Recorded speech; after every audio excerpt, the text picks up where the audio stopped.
अस्सलाम वालेकुम।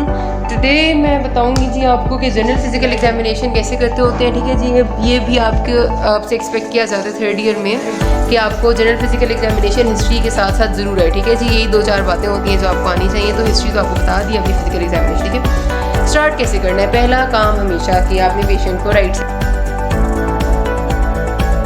साइड से अप्रोच करना है। ठीक है, ये मेरे पेशेंट की राइट साइड है, मैं हमेशा राइट से जाऊँगी, कुछ भी हो जाए, चाहे वहाँ पर बहुत सारी रश हो, आप लोगों को हटा के राइट से चले जाए, लेकिन जाना राइट से। ठीक है, अगर आपने एग्जामिनर के सामने लेफ्ट से चले गए तो वो आपको तो वहीं पर अगर मुझसे वाला हुआ तो वहीं फेल कर देगा। देन राइट से जाके आपने सबसे पहले ऑफ कोर्स अपना इंट्रोडक्शन और इन्फॉर्म्ड कॉन्सेंट करना है। वो कुछ ऐसा सीन होता है कि आप कहेंगे कि भाई मेरा नाम doctor what ever your name is ये है, और मुझे आपका मुआयना करना है, जिससे इनके आपने कभी भी पेशेंट से नहीं पूछना कि मैं आपका मुआयना करूं कि ना करूं, क्योंकि आप पूछेंगे तो वो शायद कि नहीं भाई अभी मैंने खाना खाना है, अभी मैंने सोना है, अभी मेरा दिल नहीं है, फिर आपके ज़रा बेइज्जत हो जाएंगे ना आप। तो इसलिए बेहतर होता है कि यू मस्ट से कि भाई मुझे आपका मुआयना करना है और आपको तकलीफ़ नहीं होगी। ठीक है, इन्फॉर्म्ड कॉन्सेंट। फिर आपने स्टार्ट करना है मुआयना। स्टार्ट करेंगे जी आप पेशेंट के फुट साइड पे आना है। वो मोस्टली बेड पे ही होते हैं, चाहे बैठा हो चाहे लेटा हो, फुट साइड पे आके खड़े हो जाएंगे। वहाँ से आप पेशेंट को एक जनरली एग्जामिन करेंगे कि जनरल देखने में ग्रॉसली उसका चेहरा कैसा लग रहा है। फॉर एग्जांपल मैं अपने पेशेंट की अगर बात बताऊँ तो आई से कि थोड़ी सी बैगी आइज़ हैं और मसल्स जो है वो थोड़े वीक हैं, थोड़े गिरे हुए, एट्रोफीड, या फिर थोड़ी हल्की सी पफिनेस नहीं कह सकते हैं। इसी तरह मुझे नज़र आ रहा है कि हेयर लॉस है, जो है फ्रंट से हेयर लॉस है इनका। फिर उसके साथ साथ अगर मुझे ग्रॉसली इनकी आइज़ लग रही हैं कि ये पेल और रेडिश सी हैं, तो आई कैन सस्पेक्ट के मतलब मुझे ऐसा लगेगा कि कोई मसला है, कोई आइडिया एनीमिया का हो सकता है, लेकिन वो चेक कर लेंगे हम बाद में। इसी तरह इनकी गर्दन पे स्कार नज़र आ रहा है एक बड़ा प्रोमिनेंट है, इसका मतलब कि इनकी कभी ना कभी कोई या तो कोई एक्सीडेंटल या किसी किस्म की कोई सर्जरी सस्पेक्ट की जा सकती है। तो जनरल फीचर्स, बाकी ही इज़ लुकिंग नॉर्मल। तो ऐसे आपने जनरली फुट साइड पे खड़े होकर देख लिया। फिर अब दोबारा राइट साइड पे है। राइट पे अब आप स्टार्ट करेंगे हाथ से। आप लेंगे पेशेंट का हाथ। ठीक है जी, बेस्ट ये होता है कि आप एक पिलो रखें और आप कहें पेशेंट से कि आप हाथ उस पिलो पे रख दें, और फिर आप तो आपने जनरल फिजिकल एग्जामिनेशन जो है वो आपने स्टार्ट हाथों से करनी होती है। तो बेस्ट तरीका है कि आप पेशेंट के आगे पिलो रखें, अगर वो बैठा हुआ है तो और से कहें कि हाथ भी अपने दोनों, एक नहीं, क्योंकि हमने हर चीज़ जो है वो बायलैटरल करनी है, तो वो पिलो पे रखें। देन आप एग्जामिनेशन स्टार्ट करेंगे। ओके जी, सबसे पहले आपने देखना है नेल्स से शुरू करना है। ठीक है, नेल्स पहले हाथ लगाने से पहले आपको जो नज़र आ रहे हैं कलर कैसा है नेल्स का। ठीक है, इनके नेल्स अब बिल्कुल they are looking like slight pinkish जैसे नॉर्मल होते हैं। अगर आपको येलो नज़र आ रहे हैं तो आप एनीमिया सस्पेक्ट करते हैं। समटाइम्स नेल ऐसे होते हैं, शुरू के जो आधे होते हैं वो वाइट होंगे, आगे से आधे जो है वो आपको पिंक नज़र आएंगे, उन्हें हम कहते हैं हाफ एंड हाफ नेल्स। ठीक है, वो बहुत क्लियर जो CKD यानी क्रॉनिक किडनी डिजीज़ की निशानी होते हैं। कुछ नेल्स होते हैं आपके बिल्कुल दूध की तरह सफ़ेद नजर आएंगे, पूरे, ऐसा नहीं कि वाइट पैचेस होंगे। ठीक है, दूध की तरह फुल नेल आपका सफ़ेद होगा, वो क्रॉनिक लिवर डिजीज़ या हाइपोएल्ब्यूमिनीमिया की निशानी होते हैं, उससे आपको पता चल जाता है आपको। फिर आपके अगर नेल्स इस तरह से हैं कि उनमें आपको वाइट पैचेस नज़र आ रहे हैं बाकायदा तौर पे, एक तो होता है ना यहाँ पर एक छोटा सा वाइट कलर का कुछ लोगों का होता है, that is not a white patch, अलग से वाइट पैचेस होंगे, उसे हम कहते हैं ल्यूकोनिकिया। ठीक है, तो वो ल्यूकोनिकिया जो है वो इन्फेक्टिव एंडोकार्डाइटिस की निशानी हो सकता है। देन कुछ नेल्स होते हैं कुछ लोगों के जो कि होंगे आपको बिल्कुल नजर आएंगे स्पून शेप नेल्स, ऐसे कनकेविटी अंदर की तरफ घुसे हुए होंगे। ठीक है, वो जो स्पून शेप नेल्स होते हैं वो भी इन्फेक्टिव एंडोकार्डाइटिस में हो जाते हैं, उसकी लेटर स्टेजेस में। अब आती है एक और बहुत important condition, that is clubbing. Clubbing होती है जी कि आपके नेल्स हो जाएं बिल्कुल ऐसे गोल से, और ये जो जगह है अब आपको पता है, ये जो हमारे पास स्किन जहाँ ख़त्म होती है और जहाँ नेल की ये बेस स्टार्ट होती है, इसके दरमियान में एक हल्का सा ये जो स्किन जहाँ एंड हो रही होती है वो थोड़ी रेज्ड होती है जगह, नेल थोड़ा डिप्रेस्ड होता है, तो दोनों के दरमियान में अगर आप ऐसे उंगली फेरते हैं तो एक आप समझ लें कि डिस्टेंस होता है, एक एंगल होता है, क्रिक की आवाज़ आती है। ये नॉर्मल नेल्स की निशानी है। क्लबिंग में एक तो आपके नेल्स ब्रॉडर हो जाते हैं और ये बिल्कुल फ्लैट हो जाती है, ऐसी कोई बीच में स्पेस नहीं रहती। अब इसको चेक करने के तरीके हैं, क्लबिंग को लाजमी चेक करना है। क्लबिंग बहुत सारी डिजीज़ का साइन होती है।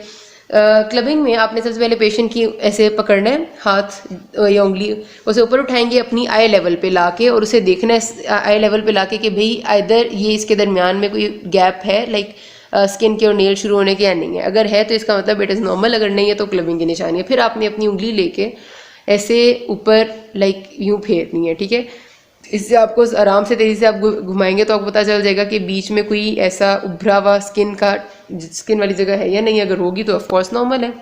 फिर आपने एक पेपर लेना है और पेपर जो है वो आपने पेपर को लेके आपने उसका कॉर्नर लेना है। ये सपोज मेरा पेपर है, इसका कॉर्नर है, और इसको आपने इसके ऊपर इस तरह से घुमाना है लाइक दिस, ठीक है। इसमें आपको बहुत क्लियर पता चलता है कि एकदम से पेपर जब नीचे आता है नाखन पे तो you feel like a distance, normal नहीं। उसमें क्लबिंग में ऐसा कुछ नहीं होता, प्लेनली पेपर गुजर जाता है।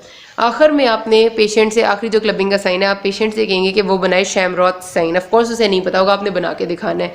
एक minute, it is like this. ये होता है जी आपका शैमरॉथ साइन, कि आप दोनों उंगलियों को ऐसे करके जोड़ते हैं, ठीक है। जब आप जोड़ते हैं तो दरमियान में एक नॉर्मल गैप आता है। ये नॉर्मल गैप नॉर्मेलिटी को शो करता है। क्लबिंग में ये गैप लॉस हो जाता है। अब आप पेशेंट से कहेंगे कि वो ऐसे करे अपनी दोनों उंगलियों को, ठीक है, लाइक दिस। आपको नज़र आएगा yes, see they have a gap in between, ठीक है। इसका मतलब ये नेल्स नॉर्मल है, जोड़ेंगे ना तो ये गैप आएगा। क्लबिंग में ये गैप नहीं आता, इसे कहते हैं शैमरॉथ साइन। तो शैमरॉथ साइन जो है वो नॉर्मल हो गया। अगर क्लबिंग होगी तो उसमें बहुत सारी डिजीज हो सकती हैं, रेस्पिरेटरी हो सकती हैं, सीए लंग्स हो सकता है कि आपकी हार्ट में इन्फेक्टिव एंडोकार्डाइटिस है, टेट्रोलॉजी फैलो है, malabsorption syndrome, primary biliary cirrhosis, और आपका जो है कोलाइटिस हो सकता है। बहुत सारी डिजीज होती हैं, ठीक है। सो ये क्लबिंग शो करती है, इससे क्लबिंग इंपॉर्टेंट है। देन आपने नाखनों का पीछा छोड़ के आ जाना है उंगलियों पे। उंगलियों में अगर आप सबसे पहले एग्जामिन करेंगे पल्प ऑफ फिंगर, ये है जी पल्प, ठीक है। अगर आपको पल्प में कोई मैस, कोई नोड्यूल मिलता है तो उसे हम कहते हैं ऑस्लर्स नोड्स, ठीक है। वो भी इन्फेक्टिव एंडोकार्डाइटिस की निशानी होते हैं। अगर आपको ये जो टर्मिनल इंटरफेरेंजियल जॉइंट है, इसकी यहाँ साइड्स पे आपको दोनों बोनी प्रोमिनेंसेस मिलेंगी, तो इसका मतलब कि इसके अंदर ऑस्टियोफाइट्स हैं, और वो निशानी होती है ऑस्टियोआर्थराइटिस की। अगर वो टर्मिनल इंटरफेरेंजियल जॉइंट की साइड्स पे यहाँ पर आपको दो बोनी प्रोमिनेंसेस मिल रही हैं फिंगर्स के, तो उसे हम कहते हैं हबर्डन्स नोड्स। अगर आपको प्रॉक्सिमल इंटरफेरेंजियल जॉइंट के साइड्स में मिल रही है तो उन्हें हम कहते हैं बोशनार्ड्स नोड्स, ठीक है जी। हबर्डन्स नोड्स एंड बोशनार्ड नोड, दोनों के दोनों ऑस्टियोआर्थराइटिस की निशानी ही होते हैं। देन आपने उसके बाद देखने के पेशेंट की जो फिंगर्स का नॉर्मल कर्वेचर है वो किस तरह से है। अगर आपके पास र्यूमेटॉइड आर्थराइटिस ओल्ड एज में बड़ा कॉमन होता है, उसमें 3 तरह से हो सकता है। पहली चीज़ होती है कि आपकी ये जो प्रॉक्सिमल इंटरफेरेंजियल जॉइंट है स्ट्रेट होगा, डिस्टल इंटरफेरेंजियल जॉइंट फ्लेक्स्ड होगा, this is called as swan neck deformity, ऐसे करके होगी। उसकी नेचुरली फिंगर्स का पोस्चर ऐसा होगा। अगर ऐसा होता है कि ये जो प्रॉक्सिमल जॉइंट है it is flexed and distal is extended like this, इसे हम कहते हैं बटन होल डिफॉर्मिटी या बॉटनर्स डिफॉर्मिटी, एंड ये भी र्यूमेटॉइड आर्थराइटिस की है। तीसरी चीज़ होती है आपके जो फिंगर है, थंब, आप पेशेंट से कहेंगे ऐसे करके दिखाएं, ठीक है, लाइक दिस, ऐसे ऐसे कर देना, नहीं ऐसे, ठीक है। अपनी अंदर करना है अंगूठा और उसे पूरा एक्सटेंड करें टर्मिनल जॉइंट को जितना हो सकता है, ठीक है। See he has a normal type of posture. जो होते हैं ना र्यूमेटॉइड आर्थराइटिस के, उनके बड़े फ्लेक्सिबल हुए होते हैं जॉइंट, उनमें ये इतना ज़्यादा मूव कर जाता है ये वाला जॉइंट के ऑलमोस्ट एक जी शेप बन जाती है, इसको हम कहते हैं जी डिफॉर्मिटी। वो भी र्यूमेटॉइड आर्थराइटिस की निशानी होती है। तो ये जब आप कर लेते हैं तो ये होगी आपकी फिंगर्स की पूरी। फिर आपने देखना है dorsum of hand. Dorsum of hand में सिर्फ और सिर्फ आप देखेंगे गटरिंग बीच में कितनी है, ठीक है। उससे आपको मसल एट्रोफी का अंदाज़ा हो जाता है कि अगर बहुत एट्रोफीड होगा या कोई मैल शदीद किस्म का मैल न्यूट्रिशन का शिकार होगा बंदा, तो उसकी ये मसल्स बीच में बिल्कुल गए हुए अंदर गए हुए होंगे और उसकी सिर्फ और सिर्फ टेंडन्स नज़र आ रहे होंगे, ठीक है। तो वो आपने देख लेने हैं। फिर आप करेंगे palmar aspect of hands. Palmar में सबसे पहले आपने उसका रंग देखना है। पेलर कलर एनीमिया को शो करता है, नॉर्मल कलर इज़ नॉर्मल, ठीक है जी। उसके बाद अगर आपको ऐसा नज़र आ रहा है कि आपकी सपोज ये प्रोमिनेंट जो चीज़ है ये हाइपोथिनार एंड हाइपोथिनार एमिनेंस, सपोज अगर आपको नजर आ रहा है कि थिनार एमिनेंस वेस्टेड है बिल्कुल, तो हो सकता है कि यहाँ पर आपकी जो नर्व लीजन है, मीडियन नर्व, वो हुआ हो। अगर हाइपोथिनार एमिनेंस वेस्टेड है तो अल्नर नर्व का लीजन हो सकता है, किसी लेवल पे भी हो सकता है, वो फिर आपने बाद में चेक करना है। अगर सिर्फ और सिर्फ रेड पैचेस हैं आपके थिनार और हाइपोथिनार एमिनेंस पे, तो वो आपने चेक करने। तो इसमें मैंने कहा था कि ये थिनार एमिनेंस और हाइपोथिनार एमिनेंस पे सपोज अगर आपके रेड पैचेस हैं, आपकी रेडनेस नज़र आ रही है आपको, साथ वो रेडनेस जो है वो टेंडरनेस भी है, मतलब आपको टच करने पे दर्द भी महसूस होता है, तो इट मीन्स क्या, ये भी आपकी एंडोकार्डाइटिस की निशानी। एंडोकार्डाइटिस बहुत सारी चीज़ों में आ जाता है, ठीक है जी। अच्छा, उसके बाद आपने ये देखना है कि अगर आपका ऐसा हो कि पामर जो फेशिया है, ठीक है, ये आपको पता है कि ये आपका पामर एपोनेुरोसिस है। अगर आपका पामर एपोनेुरोसिस की थिकनिंग हुई भी होती है ना, तो आपको इधर तो मुझे नॉर्मली नहीं फील हो रहा, ठीक है, वो आपको ऐसे कॉर्ड की तरह फील होता है पूरा का पूरा, आपको प्लेट की तरह आप ऐसे लिफ्ट ऑफ भी कर सकते हैं उसको, तो बड़ा प्रोमिनेंट हो जाता है। उसके साथ साथ वो अगला साइन ये शो करता है कि यहाँ पर पेशेंट की इन दोनों फिंगर्स में ड्यूपिट्रीन्स कॉन्ट्रैक्चर होता है, लाइक उसका हाथ इस तरह से होगा, ठीक है। पामर फेशिया होता है ना यहाँ पे, उसने खींच लिया होता है थिक होके, तो वो ये आपकी उंगलियां नेचुरली उसकी पोस्चर इस तरह होगा उंगलियों का, तो वो नहीं है, तो इसका मतलब पामर फेशिया इज नॉर्मल। फिर आपने हाथ को, मेरा ख्याल है यस, इस हाथ की एग्जामिनेशन इतनी करनी है। फिर आपने आना है पल्स पे।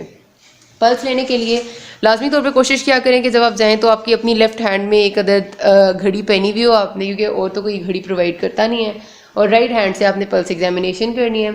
पल्स के लिए हमेशा ये 3 उंगलियां, ये आपकी index finger, middle finger and ring finger, इन तीनों को आपने रखना है हड्डी से थोड़ा सा नीचे, इस तरह से कि आप पहली और तीसरी उंगली से प्रेशर अप्लाई करेंगे, दरमियान वाली से आप पल्स मेजर करेंगे, और साथ आपने अपनी दूसरी हाथ पे रिस्ट पे वॉच पहनी हुई होगी, तो आप उससे टाइम नोट करेंगे, ठीक है। ऑलमोस्ट 15 सेकेंड्स का भी काफ़ी होता है, जो आपको ऑस्पी में आता है उसमें 15 सेकेंड काफ़ी होते हैं, क्योंकि वो आपको टाइम इतना मिलता है, नॉर्मली 30 सेकेंड्स आर इनफ, उसे फिर डबल कर लिया जाता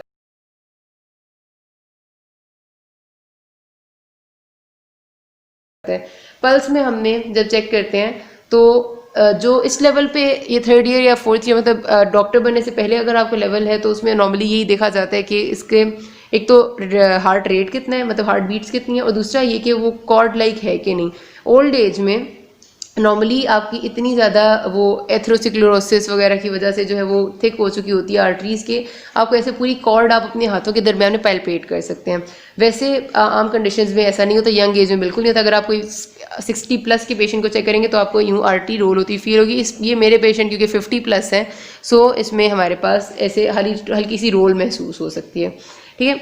अच्छा, पल्स में अगर आप एक्सपर्टीज़ कोई आपसे पूछ ले, तो आपने चेक करना होता है वैसे rate of pulse, rhythm of pulse, कि पल्स का रिदम क्या है, कि आइदर वो रुक रुक के आ रही है, ये एक ही रिदम पे आ रही है।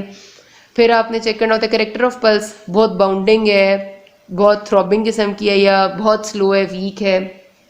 करेक्टर के बाद आपने उसके बाद हाँ, ये मेन 3 चीज़ें चेक करते हैं पल्स की, ठीक है। पल्स लेने के बाद आपने ब्लड प्रेशर लेना है, वो आपने नॉर्मल तरीके से ले लेना है, क्यूबिटल फॉसा से थोड़ा सा ऊपर बांध के उसको, फिर आप बीपी ले लेते हैं, और जो नॉर्मल बीपी का तरीका है उसमें कोई भी ऐसे नहीं, पैल्पेटिंग पहले करेंगे, दूसरा ऑस्कल्टेटिंग करेंगे।